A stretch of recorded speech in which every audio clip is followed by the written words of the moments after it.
Hai teman-teman semua, dengan saya Eklesia Limbong, Prodi AP4B. Di sini saya akan coba meresum pembelajaran kita mengenai Balance Scorecard. Balance Scorecard terdiri dari dua kata, yaitu balance dan scorecard. Kata balance sendiri berarti seimbang, yaitu adanya keseimbangan di antara 4 perspektif dalam balance scorecard yang mencakup: pertama, perspektif keuangan atau finansial; kedua, perspektif pelanggan atau customer; ketiga, perspektif proses bisnis internal atau internal business process; keempat, pembelajaran dan pertumbuhan atau learning and growth. Sedangkan kata scorecard yaitu kartu yang digunakan untuk mencatat skor performance organisasi dan juga merencanakan skor yang hendak diwujudkan di masa yang akan datang. Balance Scorecard ini dikembangkan di awal tahun 1990-an oleh Robert Kaplan dan David Norton sebagai upaya untuk memantau pencapaian tujuan organisasi, sehingga tidak hanya dari perspektif seperti finansial, pelanggan, penyempurnaan proses internal, serta pembelajaran dan inovasi ataupun pertumbuhan. Beberapa pendapat tentang Balance Scorecard. Menurut Jenny Marmon, Balance Scorecard adalah sebagai alat manajemen, suatu sistem pengukuran, dan juga sistem manajemen kinerja yang mampu membantu berbagai organisasi untuk merencanakan, memfokus, dan mengelola strateginya. Menurut Robert Kaplan dan David Norton, Balance Scorecard adalah suatu sistem manajemen strategik yang berbasis pengukuran, menetapkan aktivitas-aktivitas dalam suatu strategi, dan memonitor kinerja strategi tersebut dalam mencapai tujuannya. Konsep Balance Scorecard terbagi menjadi 3, yaitu pertama, manajemen tradisional memandang keberhasilan organisasi hanya dari ukuran keuangan seperti likuiditas, rentabilitas, return of investment, atau profit.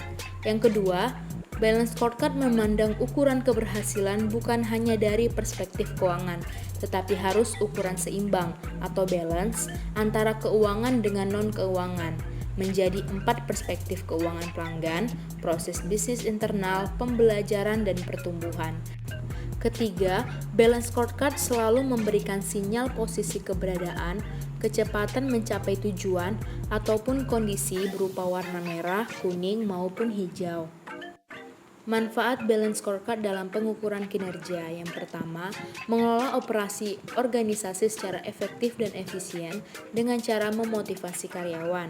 Yang kedua, membantu pengambilan keputusan dalam hal promosi, pemberhentian, mutasi, dan lain sebagainya. Ketiga, mengidentifikasi pengembangan dan kebutuhan diklat karyawan. Keempat, menyediakan umpan balik bagi karyawan mengenai bagaimana atasan menilai kinerja mereka. Yang kelima, menjadi dasar bagi pemberian reward ataupun punishment. Diagram Balance Scorecard. Yang pertama, perspektif keuangan, meliputi pendapatan, biaya, laba bersih, arus kas, dan nilai aset.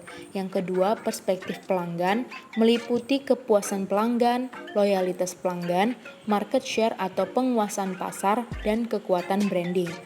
Yang ketiga, perspektif pertumbuhan dan pembelajaran, meliputi kepuasan karyawan, perputaran, kompetensi, dan pendidikan karyawan. Yang keempat, perspektif proses internal, meliputi persediaan, pesanan, alokasi sumber daya, siklus waktu, dan pengendalian mutu. Teman-teman dapat lihat di layar, diagram ini saling berhubungan. Setiap perspektif memiliki 4 komponen penting, yaitu tujuan, ukuran atau indikator, target, dan inisiatif atau langkah upaya. Keempat komponen utama ini diterjemahkan dan diarahkan oleh vision dan strategi. Selanjutnya, tahap-tahap implementasi dalam Balance Scorecard. Yang pertama, visi dan misi. Kedua, tujuan. Ketiga, peta strategi. Keempat, bobot. Kelima, sasaran strategi. Keenam, indikator kinerja utama. Ketujuh, program kerja. Kedelapan, target. Kesembilan, realisasi. 10, skor. Dan 11, rekomendasi kebijakan organisasi. Tahap pertama, klarifikasi visi. Dalam aplikasi Balance Scorecard diawali klarifikasi visi dan misi. Teman-teman bisa lihat di layar, ada beberapa pertanyaan serta kesimpulan yang digunakan untuk menguji visi tersebut. Dan di sini saya menggunakan contoh visi Dinas Pendidikan. Selanjutnya tahap 1A, klarifikasi misi. Sama seperti klarifikasi visi sebelumnya, di sini kita menggunakan beberapa pertanyaan dan disertai dengan kesimpulan yang digunakan untuk menguji misi tersebut. Tahap kedua yaitu tujuan. Tujuan adalah hasil yang ingin dicapai. Tujuan dalam Balance Scorecard berlandaskan 4 perspektif sebagai bagian faktor lingkungan strategis, internal maupun eksternal penting yang berpengaruh kuat. Tujuan dalam organisasi bisnis tergambar dalam tujuan perspektif keuangan, sedangkan tujuan dalam organisasi publik tergambar dalam tujuan perspektif pelanggan. Sebagai contoh, tujuan organisasi publik Dinas Pendidikan Provinsi Kalimantan Barat yaitu meningkatkan kecerdasan siswanya. Tahap ketiga, peta strategi. Peta strategi menggambarkan hubungan kausal antar tujuan sebagai suatu kesatuan. Dan peta strategi merupakan peta jalan atau roadmap agar pelaksanaan kegiatan berhasil dengan sebaik-baiknya. Tahap 3A, peta strategi, mulai dari perspektif pelanggan, keuangan, proses layanan, pembelajaran dan pertumbuhan hingga mencapai tujuan akhir. Tahap 3B, perspektif keuangan atau fiskal. Perspektif keuangan menjadi perhatian dalam Balance Scorecard karena ukuran keuangan merupakan ikhtisar dari konsekuensi ekonomi yang terjadi akibat keputusan dan kebijakan. Tujuan pencapaian kinerja keuangan merupakan fokus dari tujuan-tujuan yang ada dalam 3 perspektif lainnya. Sasaran-sasaran perspektif keuangan sesuai siklus bisnis ada 3 tahap, yaitu pertumbuhan, bertahan, dan panen. Tahap 3C, perspektif pelanggan.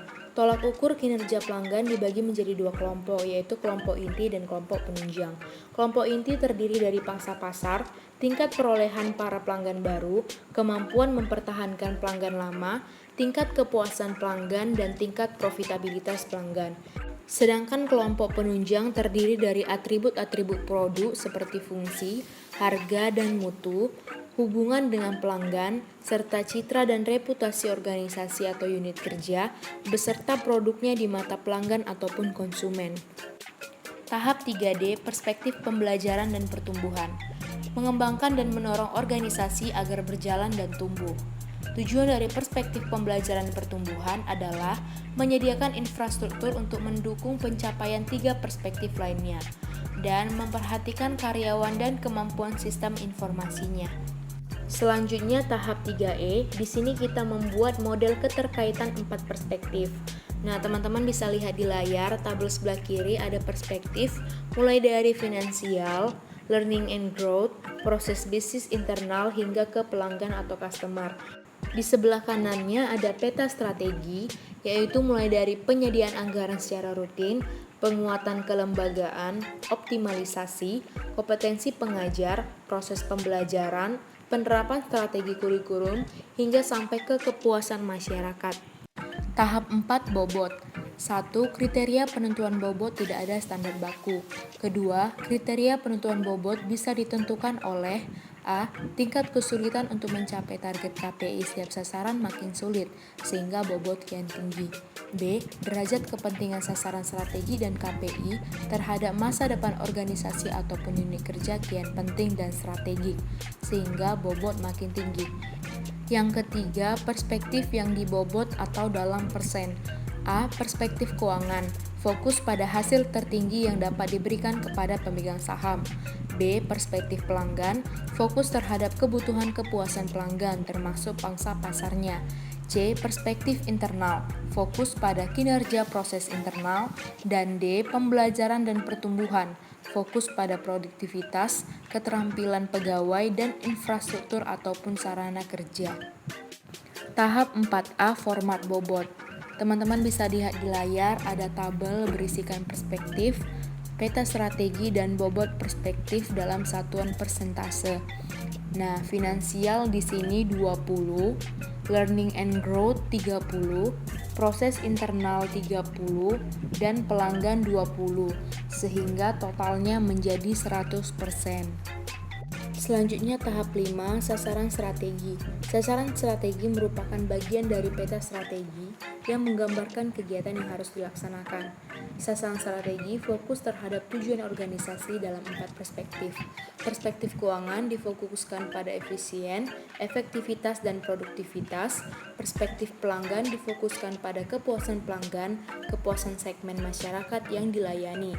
Perspektif proses bisnis internal difokuskan pada proses inovasi, proses operasional, dan proses pelayanan masyarakat. Dan proses pembelajaran dan pertumbuhan difokuskan pada produktivitas, kompetensi pegawai, dan kapasitas organisasi. Tahap 5A, format sasaran strategis. Nah, teman-teman bisa lihat ini sebelah kanan ada tabel sasaran strateginya. Mulai dari finansial, sasaran strateginya ya terpenuhi kebutuhan pembiayaannya.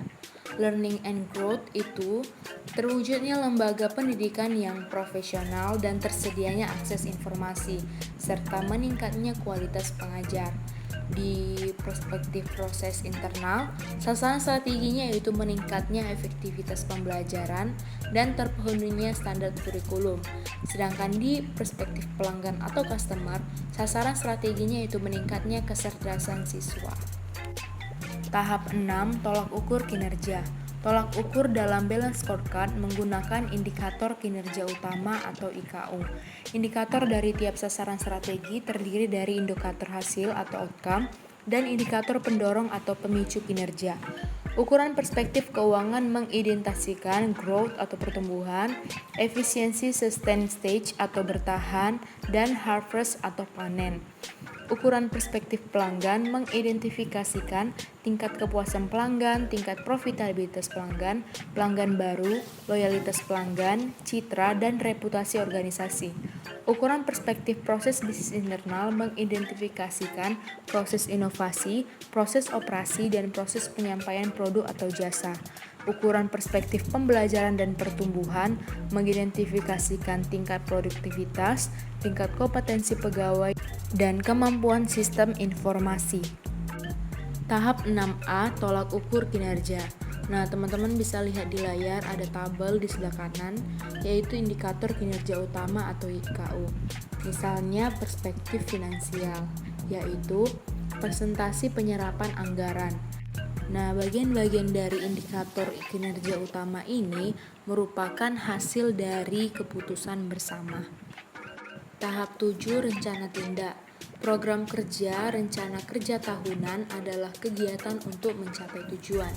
Inisiatif-inisiatif strategik merupakan rumusan kegiatan pencapaian tujuan sesuai misi dan berimplikasi pada pencapaian visi. Rencana tindak atau aksi dituangkan ke suatu format. Tahap 7A, format rencana tindak. Teman-teman bisa lihat tabel di layar. Di sebelah kanan ada rencana tindak. Kita ambil contoh perspektif finansial. Nah, rencana tindak ini maksudnya kegiatan apa yang kita lakukan untuk mencapai tujuan. Misalnya di sasaran strategi kita ini tujuannya untuk terpenuhinya kebutuhan pembiayaan. Sehingga kegiatan yang kita lakukan adalah penyediaan anggaran. Kita harus menyediakan anggaran tersebut. Tahap 8, target. Target merupakan tingkat pencapaian kinerja yang diharapkan secara kuantitatif. 3 cara atau model penempatan target. Yang pertama, model based, historial ataupun negosiasi. Yang kedua, berdasarkan kondisi internal dan eksternal organisasi atau unit kerja. Yang ketiga, fixed and flexible, yaitu target tetap dan target fleksibel, di mana target tetap besarannya tidak berubah dalam jangka waktu tertentu, sedangkan target fleksibel besarannya dapat disesuaikan dengan perubahan kondisi lingkungan organisasi ataupun unit kerja. Tahap 8A, kriteria target SMART. SMART yaitu S-nya stretch atau menantang, M measurable atau dapat diukur, A agreed atau disepakati, R realistic atau realistis, T time bound atau berbatas waktu. Selanjutnya tahap 9 yaitu realisasi. Maksudnya realisasi ini adalah berapa yang terwujudkan. Misalnya kita ambil contoh perspektif finansial. Di sini target kita 100% dan terrealisasi 100%. Berarti seluruhnya itu terrealisasi atau terwujudkan. Selain itu juga ada contoh perspektif pelanggan.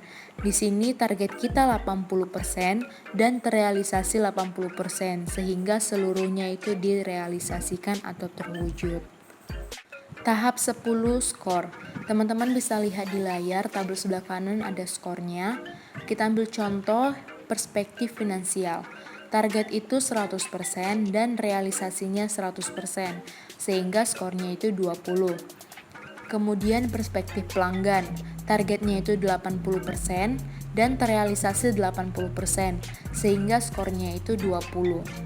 Kemudian perspektif learning and growth, itu targetnya di sini 5 dari 5 skala LEART, tapi yang terrealisasi hanya 3, sehingga skor yang didapat yaitu 6. Skor di sini didapat dari R bagi T kali B, yaitu 3 dibagi dengan 5 dikali 10, sehingga dapat skornya 6. Selanjutnya kita bisa melihat dashboard kita.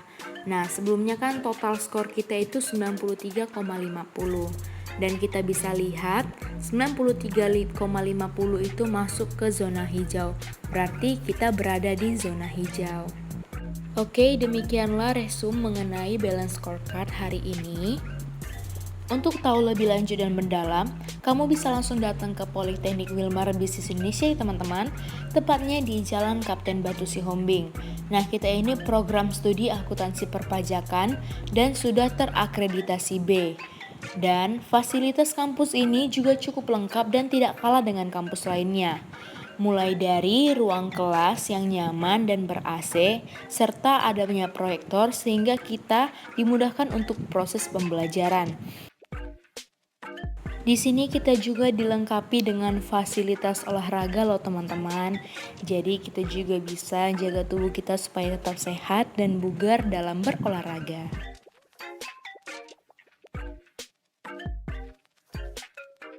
Selain itu ada juga amphitheater kampus kita yang sangat besar. Nah, di sini biasanya kita ngadain acara gitu ya, teman-teman.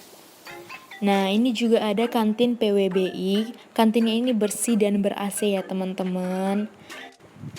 Nah, selain itu juga ada auditorium PWBI atau hall. Nah, di sini biasanya kita ngadain acara besar-besar dan juga perpustakaan kita dilengkapi dengan buku-buku yang lengkap dan kita sudah memakai library loh, teman-teman.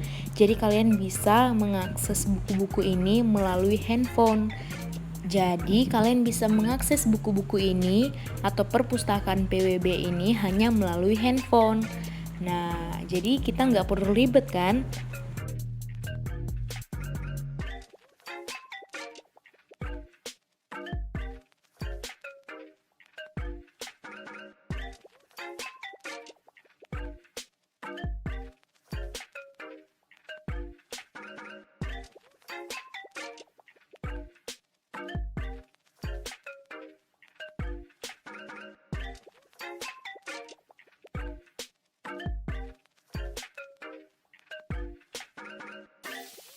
Gimana, seru kan?